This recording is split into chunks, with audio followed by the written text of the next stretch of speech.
قربانی ان اعمال میں سے ہے جو اللہ تعالیٰ کی بارگاہ میں نہایت پسندیدہ ہے، اور جد الانبیاء حضرت سیدنا ابراہیم علیہ السلام کی ایک محبوب ترین سنت ہے، اور تاجدار کائنات صلی اللہ تعالیٰ علیہ وآلہ وسلم کی بڑی حسین ادا ہے کہ تاجدار کائنات صلی اللہ علیہ وآلہ وسلم اپنی زہری حیات طیبہ کے ساتھ 10 سال تک شہر مدینہ میں رونق افروز رہے، اور آپ صلی اللہ علیہ وآلہ وسلم نے ہر سال ہی قربانی دی ہے۔ اور آقا کریم صلی اللہ تعالیٰ علیہ وآلہ وسلم نے جب قربانی کے حوالے سے اسوہ دیا، اپنے غلاموں کو تعلیم دی کہ کون سے جانوروں کو اللہ تعالیٰ کے راستے میں قربان کیا جائے، تو آقا کریم صلی اللہ علیہ وآلہ وسلم کی تعلیمات کا نچوڑ ہے کہ ان جانوروں کو اللہ تعالیٰ کے راستے میں قربان کیا جائے جو جملہ نقائص اور جملہ عیوب سے پاک ہو، کیونکہ اللہ تعالیٰ کے راستے میں اس جانور کو دینا چاہیے جو ہمیں سب سے بڑھ کر محبوب ہو، اس جانور کو قربان کرنا چاہیے۔ اگر حضرت سیدنا ابراہیم علیہ السلام کا اسوہ دیکھا جائے تو رب کائنات کے حکم پر آپ نے اپنے شہزادے کو قربان کر کے سیدنا اسماعیل علیہ السلام کی قربانی دے کے دنیا کو بتا دیا کہ جانوروں کی قربانی دینا بڑی بات ہے، لیکن رب کائنات جل جلالہ اگر حکم عطا فرما دے تو بیٹوں کی قربانی دینے سے بھی اہل ایمان کو دریغ نہیں کرنا چاہیے۔ آپ نے اپنے شہزادے کی قربانی دی، یہ الگ بات کہ رب کائنات نے آپ کی قربانی کو قبول فرمایا اور دمبے کو بھیج دیا اور دمبا ذبح ہو گیا اور اللہ تعالیٰ نے حضرت اسماعیل علیہ السلام کو بچا لیا، لیکن آپ علیہ السلام نے ہمیں اسوہ دیا ہے کہ رب کائنات کے راستے میں اس چیز کو قربان کرو جو تمہیں سب سے بڑھ کر پیاری ہے،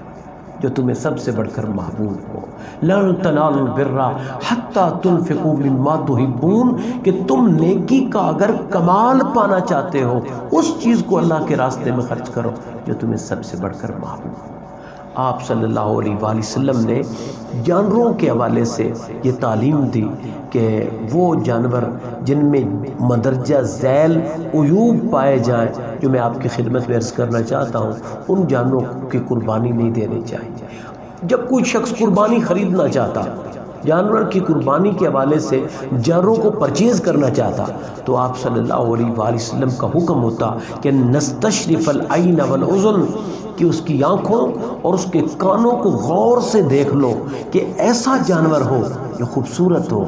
اس میں عیب نہیں ہونے چاہیے۔ وہ جانور جس کے کان کٹے ہوئے ہیں یا کان پھٹے ہوئے ہیں یا کانوں میں سوراخ ہے یا کان ناک ہونٹ کٹے ہوئے ہیں یا دم کٹی ہوئی ہے، ایسے جانوروں کی قربانی سے آپ صلی اللہ علیہ وآلہ وسلم نے منع فرمایا، اور آپ صلی اللہ علیہ وآلہ وسلم نے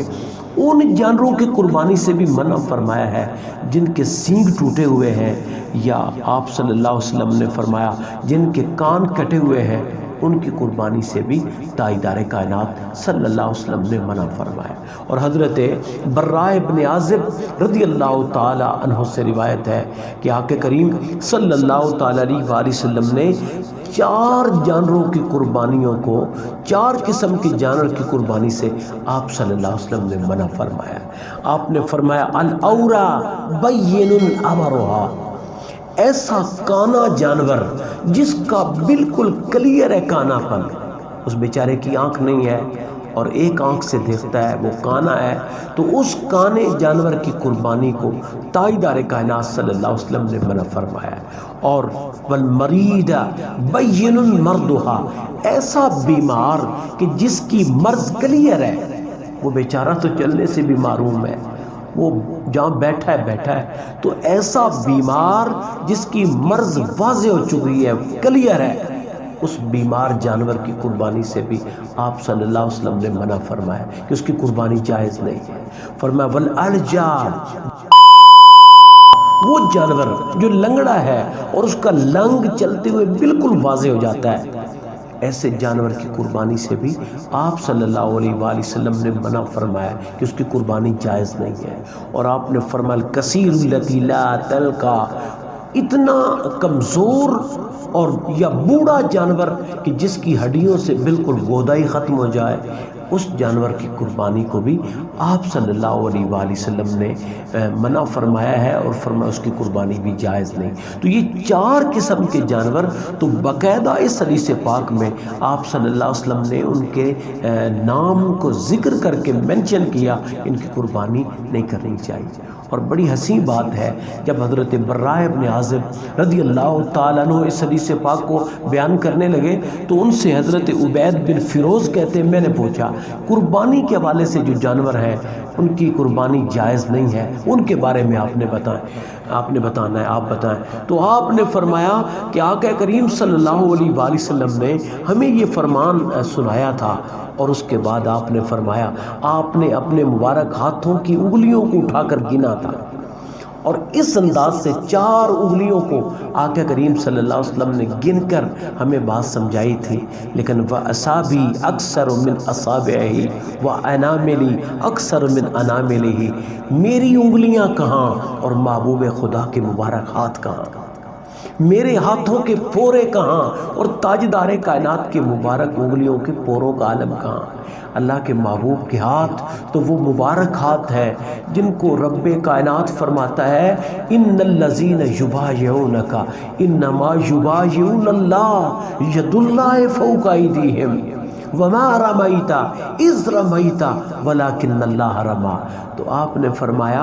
میری انگلیاں اگرچہ میں گن کے بتا رہا ہوں ایسے ہی مسئلہ جیسے میرے آقا کریم صلی اللہ علیہ وسلم نے بتایا تھا، لیکن تاجدار کائنات کی انگلیوں کی شان کہاں اور میری انگلیاں کہاں؟ میری انگلیاں تاجدار کائنات کی مبارک انگلیوں سے چھوٹی ہے۔ آپ صلی اللہ علیہ وآلہ وسلم کی انگلیوں کے ساتھ میری انگلیوں اور پوروں کا کوئی مقابلہ نہیں۔ یہ ایک انداز ادب ہے جو صحابہ کرام کا حصہ بنا، اور اللہ تعالیٰ کے محبوب صلی اللہ تعالیٰ علیہ وآلہ وسلم کے غلاموں کو رب کائنات نے بطور خاص اس ادب میں سے بھی خیرات عطا فرمائے۔ تو ان جانوروں کو دیکھ لیا جائے کہ جو جانور ہم قربان کرنا چاہتے ہیں کہ ان میں کسی بھی حوالے کے عیب نہیں ہونے چاہیے، اور وہ جانور جملہ عیوب و نقائص سے پاک اور خوبصورت جانور ہوں۔ اللہ تعالیٰ کے راستے میں انہی جانوروں کو قربان کرنا چاہیے جو ہمیں نہایت پسندیدہ اور محبوب ہوں۔